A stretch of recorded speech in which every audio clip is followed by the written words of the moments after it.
Hello, my name is Keith Rucker.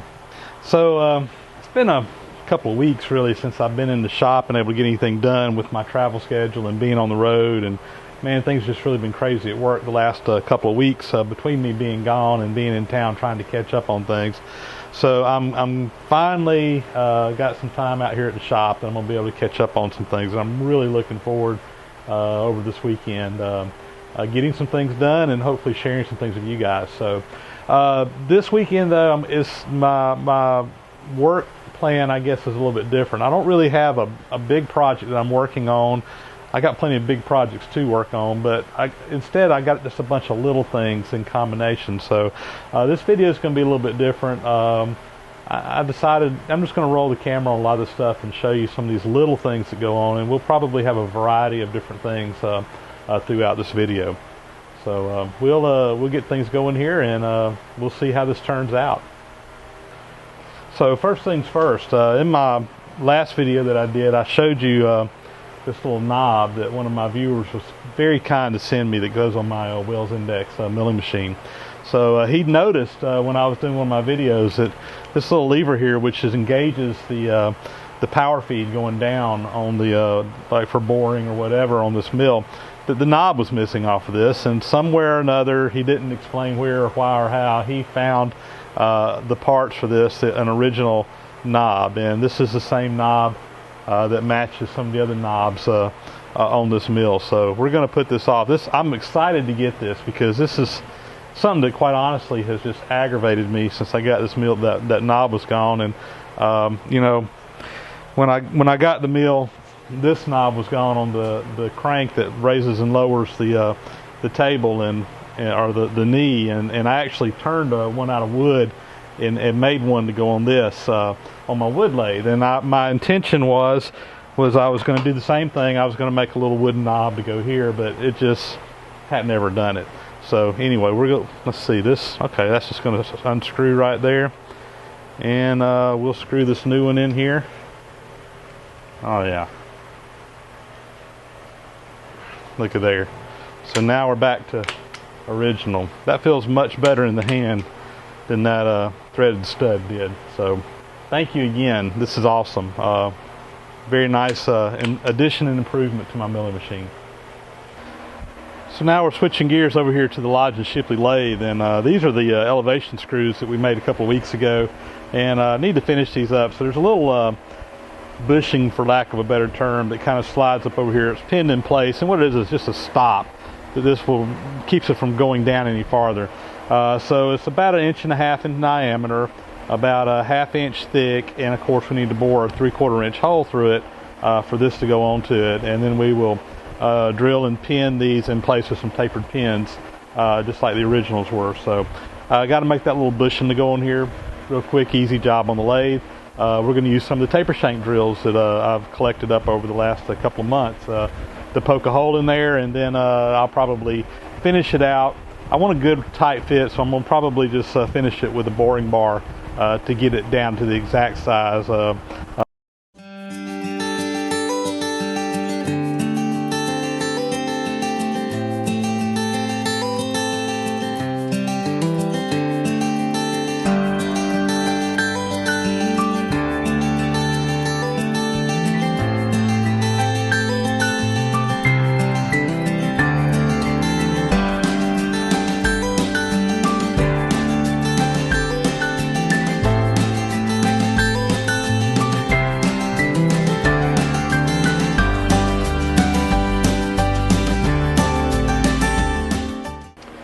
Alright, you can see what we've made here now. So this is just a little collar. It fits over here, and that's just a stop. So this will go down into a hole, and it'll rest against this piece here. And next thing we need to do is drill a hole all the way through the collar and the shaft, and we're going to pin it with some tapered pins, and probably put it back on the lathe and clean up the outside, turn those pins down flush with the piece, and that'll be done. Alright, we're going to cut a couple of quick keyways here for some woodruff keys. So I've got a woodruff key cutter in here, and all I've done here is I've got it set in here where it needs to be coming out as far as the feeding into the shaft, and I've also just dropped this down to where it's just touching the top. of the shaft. So it's flush right now with the top of the shaft. So we need to get it on center. So this is a 3/4 inch shaft, and so what we need to do is we need to raise the table up to get this down. So we need to take half of the diameter of the shaft, which is 3/4 inch. We need to go up 375. So I'll just use my dial here on the table here, and we'll go up 100, 200, 300, and 75 thousandths right there. So now what we've got, because we touched off on the top, you know, right now the bottom of this cutter is right on center. So we still need to move the table up a little bit more to accommodate, to get this actually on center, because again we touched off on the bottom, so the bottom is on the center of the shaft. So the keyway that we're cutting is 3/16, so that's 0.1875, and we'll divide that by 2. So we need to come up another 93 3/4 thousandths. We're just going to call it 94 thousandths to get that on center. So again, let's just bring it on up. That'll be 94 right there. So now my cutter should be directly in the middle or the center of the shaft.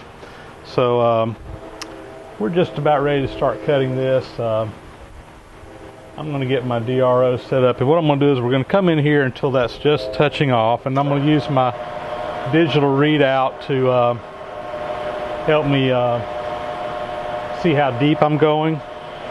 So let me lock the table down there, and we'll come in here until it just touches. Alright, we're touching right there, so I'll just zero everything out.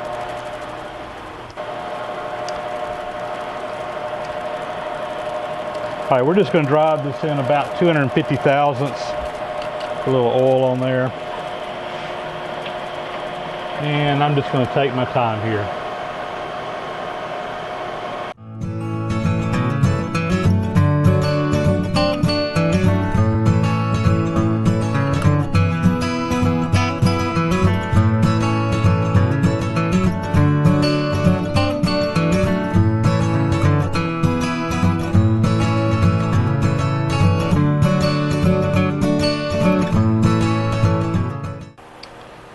So the next thing we need to do here is we need to drill and pin this little bushings that we made earlier. So I want to get this directly in the center of the shaft. So I've got an edge finder in here, and we'll come up, find the edge of this, and then move everything over to the center of the shaft, and then we can go ahead and drill and ream those tapered pinholes out.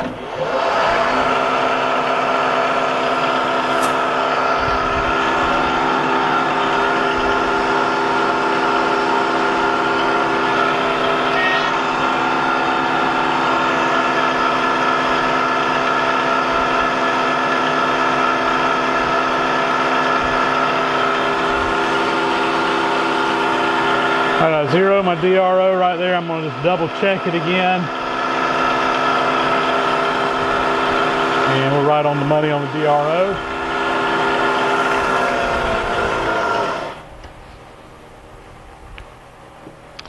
Alright, so to get to the center again, we need to do a little bit of math. So we're looking at the edge of this. This shaft here is a 1/2 inch in diameter.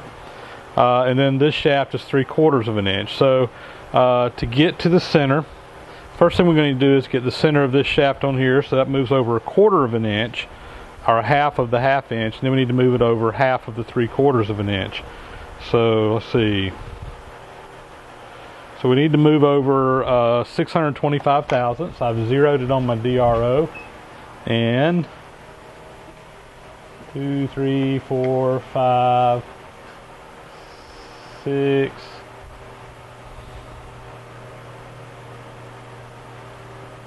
right there, 625. That should be directly in the center, and I'll lock my table in place.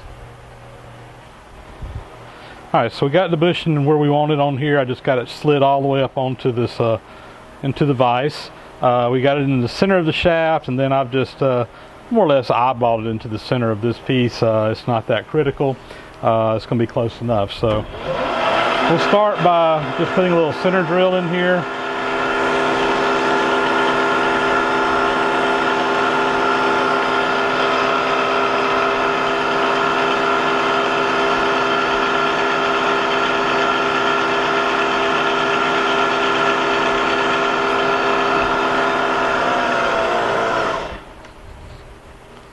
Swap out for this particular, so number 2 taper pin is what we're going to use, and for that I'm going to start by drilling this out with a 5/32 drill bit.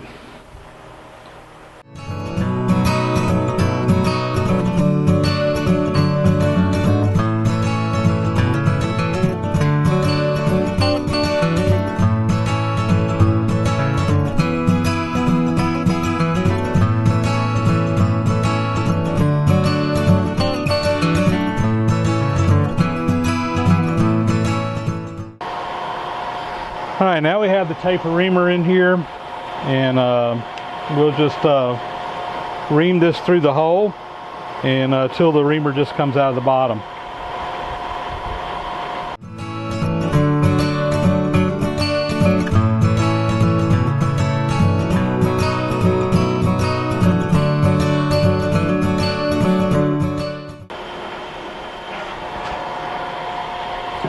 Alright, we're all the way through.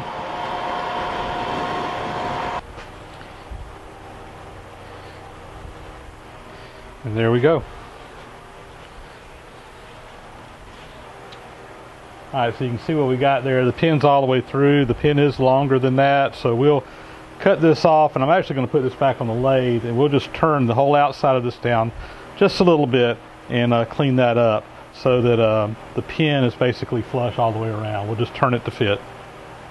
Alright, so now we're just going to face the front of this top flush with the shaft flush with the top, and then turn this smooth.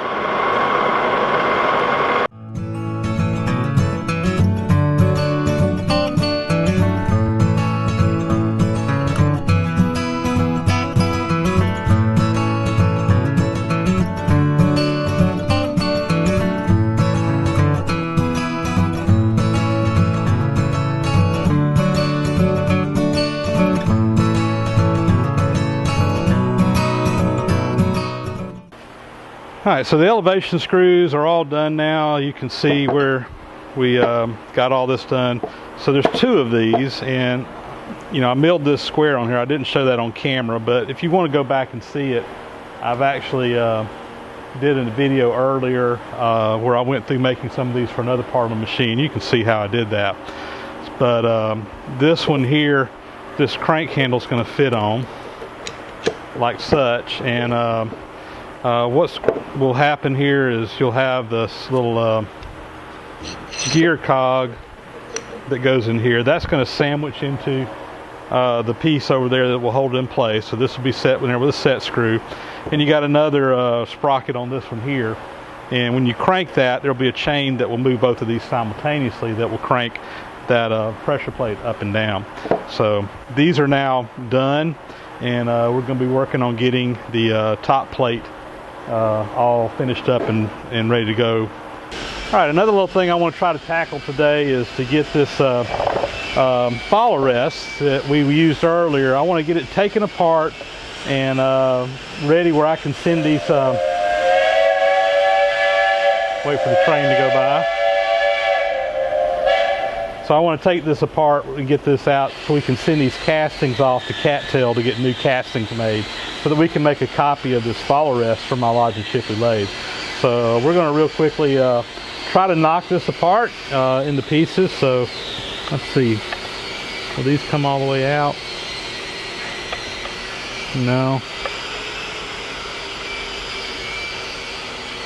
Alright, so these are pinned in there, so I think what we'll do is we'll start by knocking these pins out.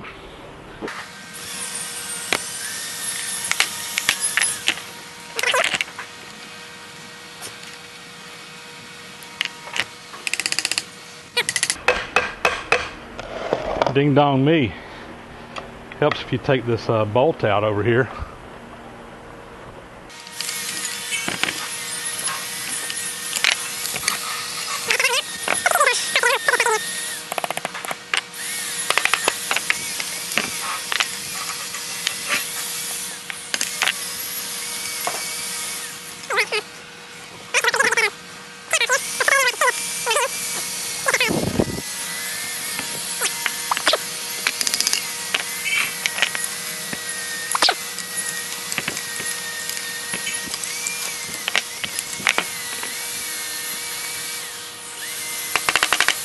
Alright, these hold this little clamp that clamps onto the dovetail on the bottom.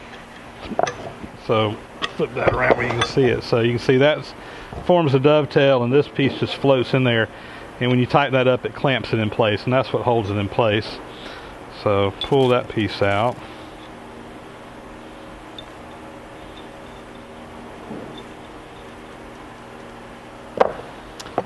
Alright, so this is two castings here.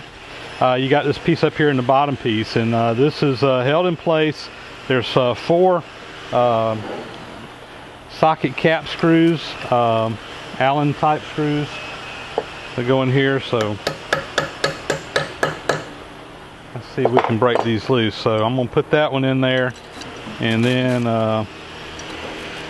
come in here with a wrench, and hopefully, yeah.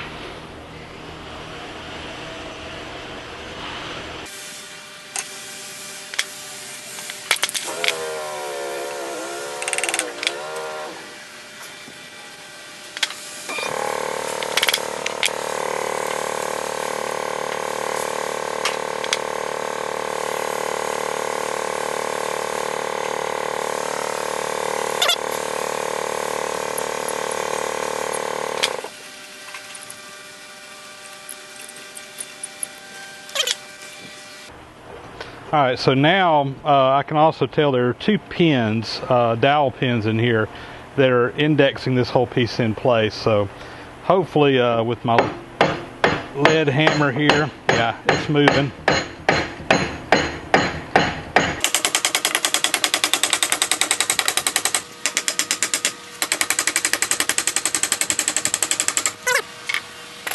So another little part of the project here today, I guess we're working on is, again, on the matcher. We've got the elevation screws done, and this is the casting that goes in. So this is a cap. It goes on the top between those 2 upright stanchions that we've worked on previously. And what we got to do now is just drill some holes in this. 2 3/4 inch holes for the elevation screws to go into, and then also 4 holes to bolt this down. So this is a new casting. This piece was missing when we got the machine, and again we were able to get some dimensions and come up with what it was supposed to look like. And in this case I made this wooden pattern quite a while back, over a year ago I guess now, and I sent this off to Cattail Foundry, who does my cast iron foundry work for me, and they sent me back the casting. So we've got a new casting, but we got to get everything drilled out in it. So I've got Andy Knowlton here with me today, and Andy is actually came out and helped us with the restoration of the table saw a while back, and he's actually from the Tifton area, and he came out today. He's helping me out in the shop. So he got these cleaned up. He's a little camera shy. I don't know if he wants to get on the camera or not, but he's getting ready to lay these out. So we put some layout fluid on these, and we're going to get the dimensions, transfer everything over here, and then we're probably just going to punch these out on the drill press or on the milling machine, just by hand. I mean, once we get everything laid out, we'll just center punch it and go. So he's going to be working on that here, getting everything laid out. So hopefully get this back together today. All right, Andy, go to work. All right, we're over at the hydraulic press, so you can see these dowel pins in here, and these are just for alignment to get this piece lined up just right. But to send to the foundry and get this bottom piece cast, I need to get these out. So we're over on the hydraulic press, and we're just going to hopefully press those right out. So I've got a little pin there. Oh, let's see how easy this comes out. Oh yeah, this is going to come out good.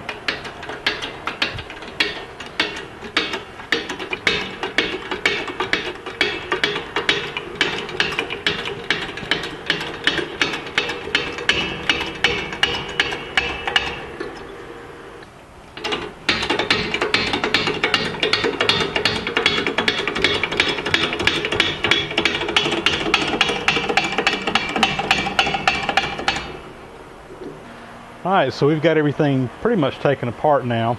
So I'm going to take all these little loose parts here, and I got a little Ziploc bag here that McMaster Carr was kind enough to ship some parts in. You know, that's one thing I love about McMaster Carr industrial supply house. You know, they always ship everything in these little Ziploc bags, and these are great to use around the shop. So we'll seal that up and set that aside and have those when we get these castings back. So these are the two castings that we're going to send to the foundry, and they're not quite ready to go yet.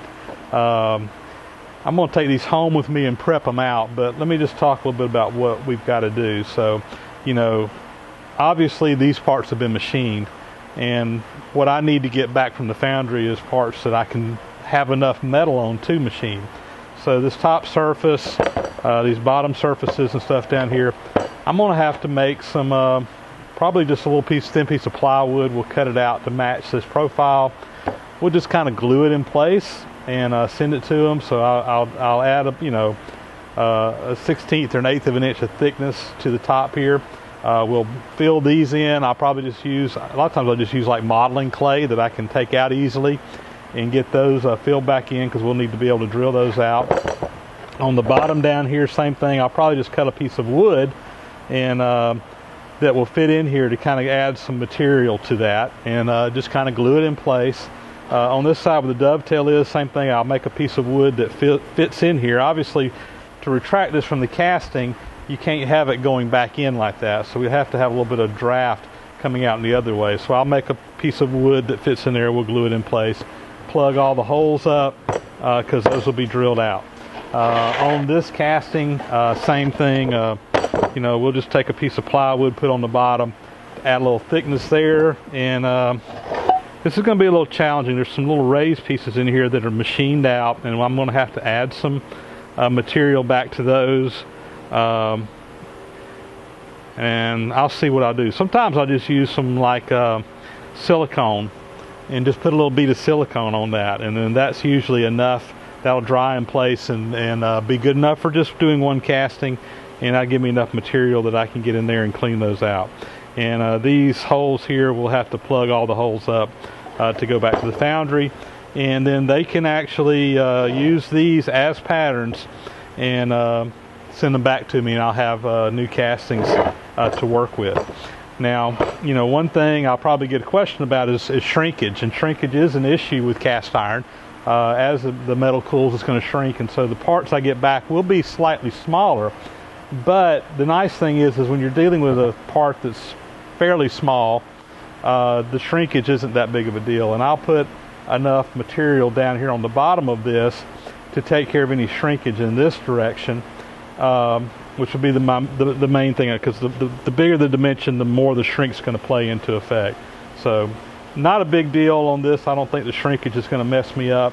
We'll just have to take that into consideration with the spacers that I'm going to put in here to put this back together. So like I said, I'm going to take this home. We'll work on this and get this ready to send off, and maybe we can do a quick update of it to show you what it looks like before we send it to the foundry. All right, Andy has all these lines laid out now, so I'm just going to come in here with a center punch. I've already got that one, and we're just going to drill these by hand.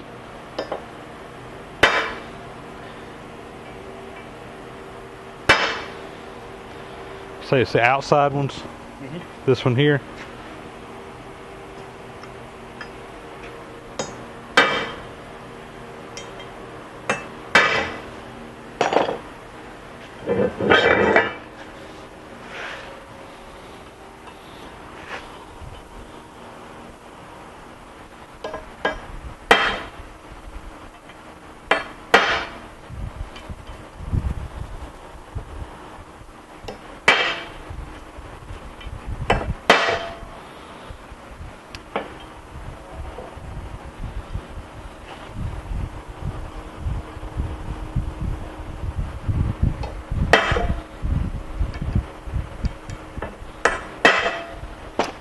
Alright, so we got this ready to set up the drill now on the milling machine.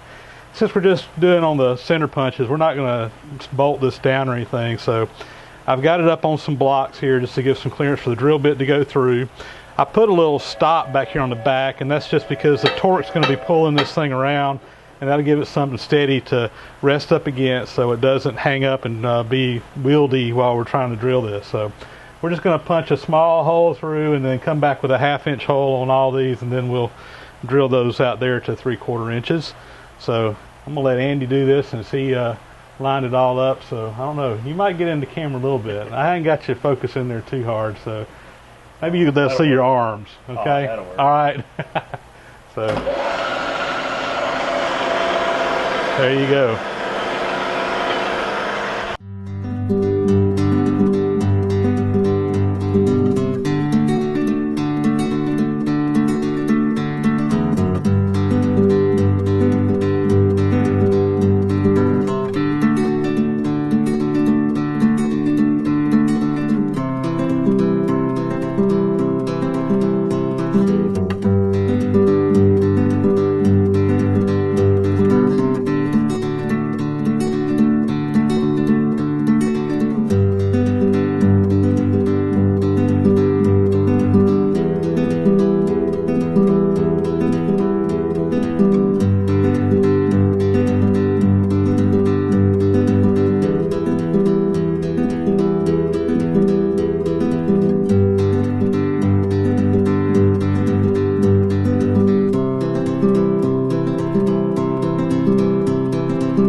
So there you go, guys, a day in the shop. So got a lot done today, as you can see in the videos, and I want to give a special thanks to Andy, who came out today and gave me a hand in the shop. It was really a lot of fun to have someone else out here just kind of helping me along during the day, and Andy actually got a lot of stuff done behind the scenes for me, made my job a little bit easier on a lot of stuff I was doing. And just having that extra person working simultaneous to what you're doing really makes a big difference. So we got this top piece is all ready now. We've got everything bored. We've tested the holes. It's going to bolt down fine. Went ahead and put a coat of paint on it. Want to go ahead and get it painted. We're ready now to install the height adjustment rods. But it's time to go home now after the paint's dried on this a little bit. It still needs to, it's still a little bit tacky, so we're gonna let this dry overnight, and maybe I'll slip out here tomorrow afternoon or something and go ahead and try to get this put together. So anyway, thank you for coming by and seeing what we're doing in the shop today. It's glad to be back out in the shop after a couple of weeks of being on the road and not able to enjoy myself doing what I truly love doing, which is being out here in the shop and out here at the museum, where I just really enjoy working and volunteering my time. Thank you guys for watching. I really enjoyed a lot of the comments that have come in over the last couple of weeks. A lot of folks have commented on me hitting my 10,000 mark, and you know, we're right around the corner of having 1 million hits now, or 1 million views with my videos, and that milestone should be coming very soon as well. So thank you for watching, thank you for your comments, and if you haven't already, hit the subscribe button. We'd love to see you come back and see what we're doing out here at the shop.